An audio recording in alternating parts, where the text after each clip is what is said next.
Եփեսացիներով 6-րդ գլուխ 13-րդ համարը խոսում է պատերազմի մասին, սիրելիներ, եւ ասում է, որ մեր պատերազմը արյունի ու մարմինի հետ չէ։ Հաբա իշխանություններու ու պետություններու հետ եւ այս խավար աշխարհին իշխաններուն հետ, երտնավարուններուն մեջ եղող չար ոգիներուն հետ։ Մեր պատերազմը մարմինի եւ արյունի դեմ չէ։ Մենք շատ ադեմ պատերազմ ենք մղում դիմացի մարդուն հետ, դիմացի հավատագետից հետ, քրոջս հետ, եղբորս հետ, ամուսինիս հետ, հարևանիս հետ։ Ասում է, որ քու պատերազմդ քու քեզի դեսանելի շոշափելին հետ չէ։ Դա ինքը չի գիտեր։ Դա խապված է դիմացինը։ Եթե քեզ հալածում է, քեզ վնասում է, քեզ հայում է, քեզ ինչ է անում, ինքը չի ճոգում ինչ է կատարվում։ Որովհետև գսե պատերազմը խավարի մեջի եղող չար ոգիներուն հետ են մեր պատերազմը։ Եվ այդ պատերազմը սիրելիներ տեսնում ենք, որ զրահի մասին է խոսում, գսե աղոթքով ու խնդրվածքով ամեն աղեն աղոթ գրեք, հոգիով այս բանին վրա հսկեցեք կատարյալ հարադեվությամբ ու աղանչանքով ում համար բոլոր սուրբերուն համար։ Տեսնում եք, բոլոր սուրբերուն համար սիրելիներ մեզանից ինչ է սպասվում։ Մի քիչ ավելի անտին երթանք եւ տեսնենք մեզ համար ինչ է ասում Սուրբ Գիրքը։ Մատթեոս 21-րդ գլուխ 10-րդ համար ասում է Հիսուսի խոսքերն են, գսե գրված է թե իմ դունս աղոթքի տուն պիտի կոչվի։ Հիսուս երբ որ մտավ դաջարը մեջ են հանեց այդ վաճառականներուն, ասեց որ իմ դունս աղոթքի տուն պիտի կոչվի։ Ուր է այդ տունը սիրելիներ։ Հիսուսի տունը ուր է։ Ով գար ասել։ Մենք ենք, ամեն։ Մենք ենք Առաջին Կորինթացիներու 3-րդ գլուխ 16-րդ համար գսե չեք գիտեր թե Աստծո տաճար եք, դուք եւ Աստծո ոգին ձեր մեջ կփնակի։ Հիսուս ասում է, որ իմ դունս աղոթքի տուն պիտի կոչվի։ Յետևեն ուրիշ շարունակություններ չի տվավ, որտեվ եթե աղոթքի տուն կոչվի իմ դունս կլինի սիրո տուն, իմ դունս կլինի խաղաղության տուն, իմ դունս կլինի ամեն տեսակի բարի բաներու տուն։ Երբ որ աղոթքի տուն լինի տունը Քրիստոսի, մնացյալ բաները բոլոր գաճինք, սիրո մեջ արգածինք, խաղաղության մեջ արգածինք, սրբության մեջ արգածինք, Տիրոջ նմանության մեջ արգածինք։ Դրա համար Հիսուս չասեց ուրիշ բան, կարար ասել, որ իմ տունը սիրո տուն պիտի կոչվի, խաղաղության տուն պիտի կոչվի, ճիշտ կլիներ անպայման, բայց ասում է, որ իմ տունս աղոթքի տուն պիտի կոչվի։ Մտածելիք տեղ ունենք սիրելիներ, Եսուս ունենք այդ տունը, մենք աղոթքի տուն պետք է կոչվենք։ Պետք է ամեն ադեն աղոթ գնել ու չցանցրանալ։ Ամեն ադեն աղոթ գնել ու չցանցրանալ։ Դա մի րոպեի չի լինելու։ Դու պիտի վարժվես, պիտի մարզվես դրա։ Դու Տիրոջ ներկայությունը պիտի ճաշակես։ Հենց որ Տիրոջ հետ կապդ հաստատվի, դու աղոթքի գաս, որ Տիրոջ ներկայությունը ճաշակում ես, դու չես ուզում դեղից դուրս գալ։ Դու չես ուզում Տիրոջ մեջ բաժանվել։ Դու կմոռանաս ժամերը, դու ինքդ կմոռանաս։ Ինչքան եղբայրներ սուրբեր աղոթքի են նստել երեկվան ժամը 9-ին, հետո աղոթքից դուրս են եկել տեսել են, որ լույսը ծագել է։ Ոչ կլինի։ Ինչպես է եղել այդ բանը սիրելիներ։ Ինքը զարմացել է, կարծել է, որ 2 ժամ է աղոթում է, բայց ելերը տեսել է, որ արեքագը դուրս է եկել։ Ինչ է կատարվել այդ դրա մեջը։ Տիրոջ գիրոջ հետ ինքը մեկացել է աղոթքով սիրելիներ։ Դրա համար պետք է վարժեցնես քո անձդ։ Քո անձդ սիրելիս աղոթքի պիտի վարժեցնես։ Աստված իր անդրյալներուն իրավունք պիտի չնե, որոնք ինչ կնեն, ցորեք ու գիշեր իրեն գաղաղակեն, որոնք ցորեք ու գիշեր իրեն գաղաղակեն, թեև երկայնամայ դլա, բայց հետևե մի հատ խիստ խոսք կա բոլորիս համար, ուշադրությամբ լսենք, ասում է, բայց որդի մարդո երբ կա, արդյոք հավատ պիտի գտնե երկրի վրա, ուրեմն մարդու հավատքը պիտի պակասի։ Սիրելիներ, ուզում եմ մի կետ ասել։ Ամենաշատ հավատքը ինչը կպահանջի,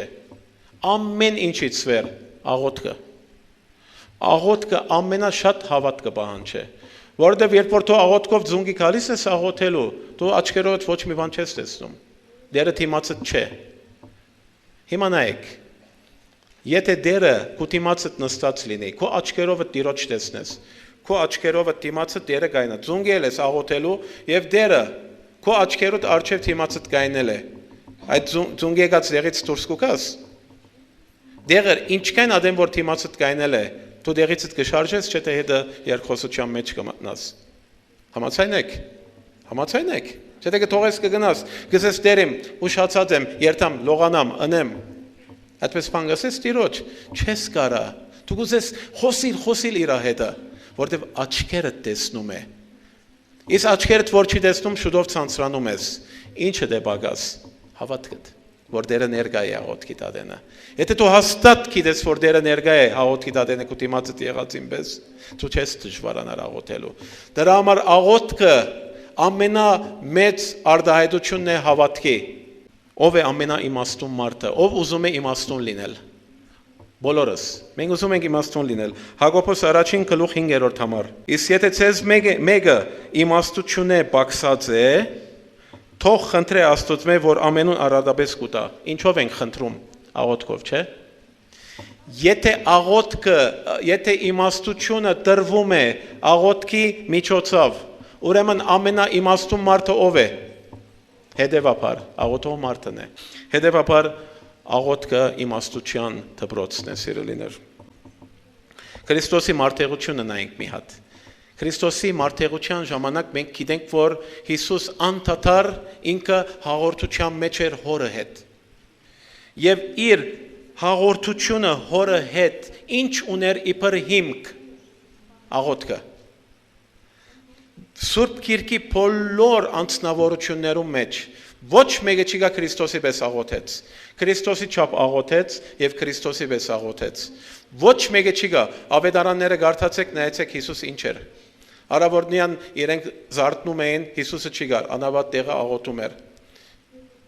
Հիսուսը ամենադեն չի գար մեջտեղ, Հիսուսը աղոթքի մեջ էր։ Շատ շուտ Հիսուս ելնում էր, իրենք քնած էին աղոթքի մեջ էր։ Քիչեր աղոթքի մեջ էր։ Եթե Աստծո որդին այդքան աղոթքի մեջ էր, հավա ինչ մնաց մենք ուտում։ Դրա համար ինքը ասեց, որ անդադար աղոթք արեք, սիրելիներ։ Եբրայեցիներու 5-րդ գլուխ 7-րդ համարի մեջ կներկայացնե մարդ Հիսուսի կյանքը։ Հիսուս, որ իր մարմինին օրերը սաստիկ կոչումով ու արցունքով աղոթք եւ աղաչանք մատուցանեց։ Անոր, որ կարող էր զինք մահվնե ազատել, ու լսվեցավ իր բարեբաշխության պատճառով։ Անոր, որ իրեն մահվնե գրնար ազատել։ Տեսնում եք ինքը փորձությունները ինչպես պաշտպանվեցավ։ Սատանան ինչ է մտածում։ Սատանան եւ բոլոր դևերը Հիսուսի վրա կենտրոնացած էին կամ ոչ։ Ճիշտ առիթն էր, Հիսուս մարտեղացած էր, մարմինի մեջ էր։ Ինձ եւ քեզ նման մարմինի մեջ էր։ Սատանան եւ բոլոր թևերը վստահ, որ Հիսուսի վրա կենտրոնացած էին, անդադար Հիսուսի փորձում էին, որ մի անգամ սխալվեր եւ Հիսուս մահվան գնար։ Մարմինի օրերը ինքը ոչ մի անլրջությամբ չի վերցուց, սատանային հարձակումներ անլրջությամբ չի վերցուց, այդ խավարի իշխանություններ ու հարձակումները երբեք անլրջությամբ չի վերաբերացավ, ասելով, որ ես Աստծո որդի եմ, ես զորություն ունեմ։ Գսե որ սաստիկ կոչումով, արցունքով աղոթ եւ աղաչանք մատուցանեց, հապա մենք սիրելիներ, Հիսուսից մենք օրինակ պետք է վերցնենք, աշակերտները զարմացած էին Քրիստոսի աղոթքի կյանքով։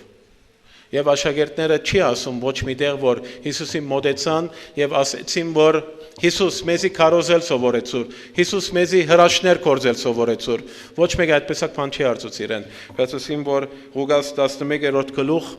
առաջին համարի մեջ, գսե որ երբ աղոթքեն թաթարեցավ դերը, իր աշակերտները մեկը ասավ իրեն, դեր մեզի աղոթք ընել սովորեցուր։ Սիրելիներ, աղոթքով մարդու հոգին կշոշափե Աստված, Աստված շոշափելի է, մարդու հոգուն։ Աղոթքը մեզի աչքեր կուտա, որպեսզի տեսնենք Աստված։ Ան որ աղոթել չի գիտեր, չի ճանաչում Աստծո։ Աստծո մասին գիտե, բայց լավ նայեք, Աստծո մասին իմանալը մի բան, Աստծո իմանալը ուրիշ բան։ Ինչքան մարդիկ Աստծո խոսքը անգիր գիտեն, ասեցինք մենք։ Աստծո մասին ինքը լրիվ գադարյալ գիտե։ Քո երգիդությունդ կրնա շատ բարձր լինի։ Դու անգիր գիտնաս, շատ լավ կարոզիչ լինես։ Բայց Աստծո հետ եթե չունես փոխհարաբերություն, հաղորդություն, դու Աստծո չես ճանաչեր։ Աղոթքով մեր օրը կսրբվի եւ սատանան կհաղթվի։ Սատանան ինքը, դուք գիտեք նոկաուտը ինչ է, երբ որ բոքս են խաղում, մեկը մյուսին խփում է նոկաուտ է ինում, չէ՞, բոլորդ գիտեք ինչ է նոկաուտը։ Ուզում ես սատանային նոկաուտ անել, ձունգեք ու աղոթքի, Ինչ աղոթք բայց, ինչ աղոթք, սաստիկ կոչումով, արցունքով, աղաչանքով,